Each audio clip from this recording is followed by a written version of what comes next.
If you're seeking to raise capital for your early stage venture or startup, you're going to need an investor pitch deck. Now, these are called a lot of different things: pitch deck, the deck, investor deck. Simply put, a pitch deck is just a tool to be used in the process of you raising capital. So if that's you, you're going to need one of these.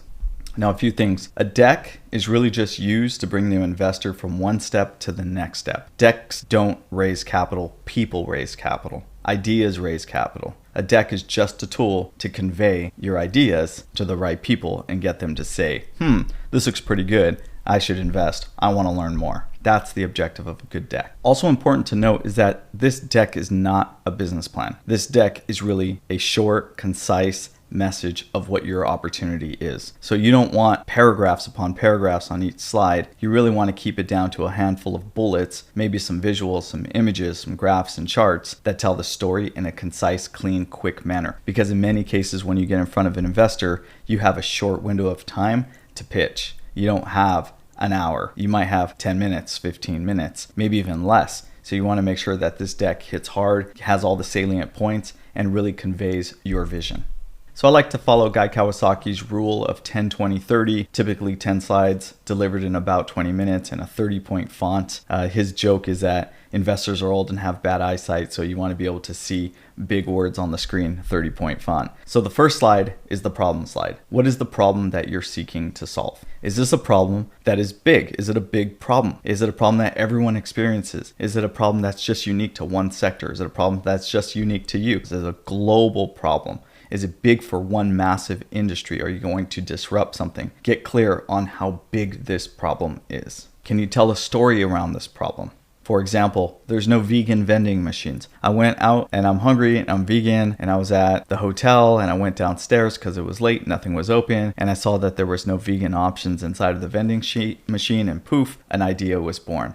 The next slide is solution. This is where you get to talk about your solution. Hey, I experienced this problem that there was no vegan vending machines, and I thought to myself, if I can create a network of vending machines and go find vegan solutions, vegan candies and treats and things like that, and I could put it in there. That's the solution. This is where you get to say, here's the problem that we stated, and here's the solution. This is what it is. This is what we are creating. This is what we are bringing to market to solve this massive problem. Feel free to mention statistics. Did you know that 80% of people suffer with fill in the blank? Also, this is a good place to mention any feedback that you've had. Yeah, 80% of the people have mentioned that they are happier when they use our product. 37% of customers came back to buy again. Whatever your stats are, whatever your solution has done, maybe you're a little too early and don't have customer feedback, but if you do, definitely try to find a way to include it. The next slide is your business model. Now, this should be really simple. It shouldn't be too complicated. Our products are going to cost Y, our margin is going to be X, and we're going to try to sell Z amount of products or services per week, day, month, year, you name it. That's all you're really trying to say is just, what is the business model? How do we make money here? Maybe you're licensing your technology for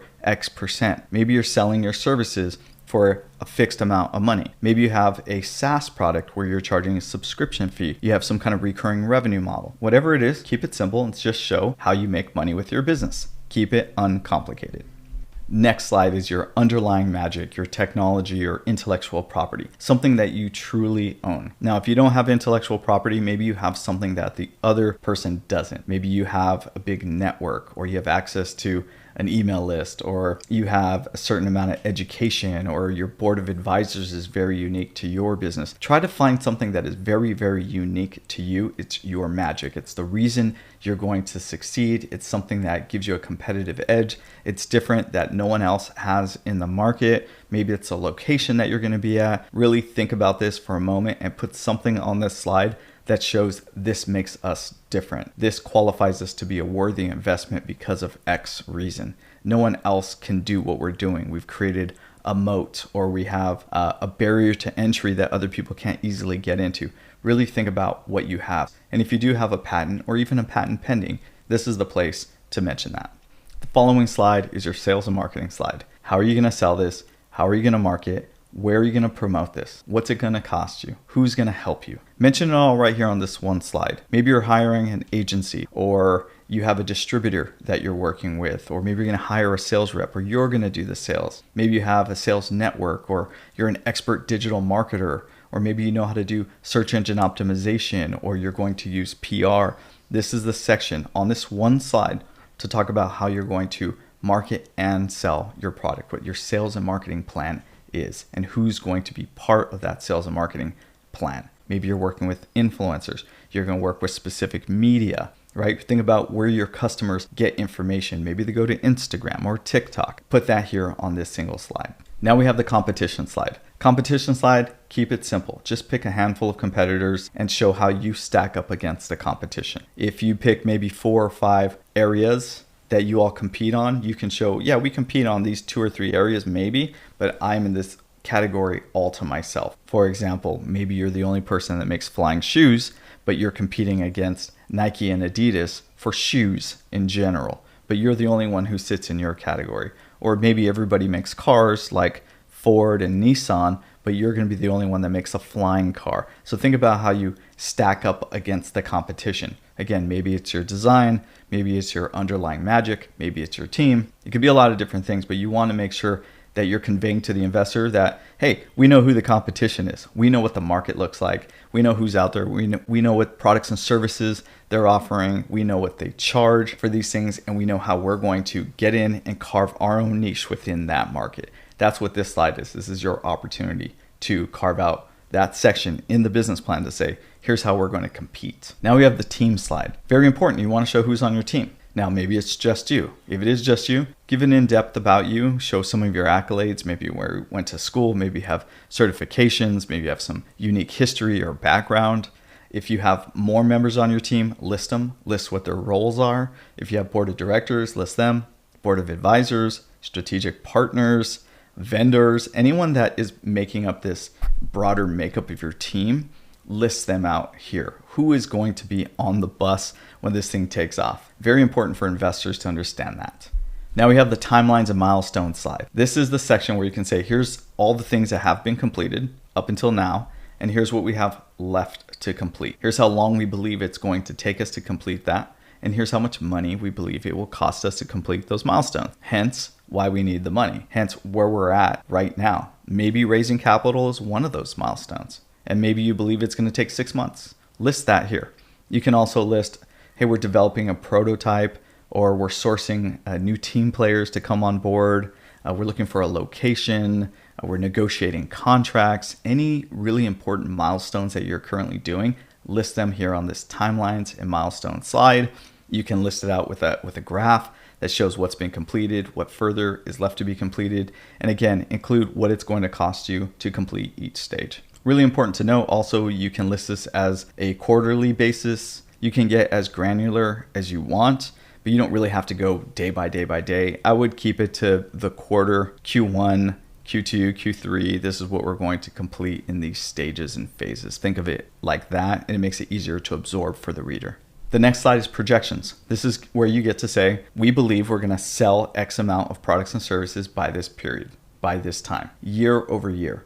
Now, commonly, a 5-year projection is what most investors look for, but in recent years, I've seen 3-year projections because they just feel a little more real. Again, this is a projection. You need the money to bring it in and really make everything happen so you can start living out that truth.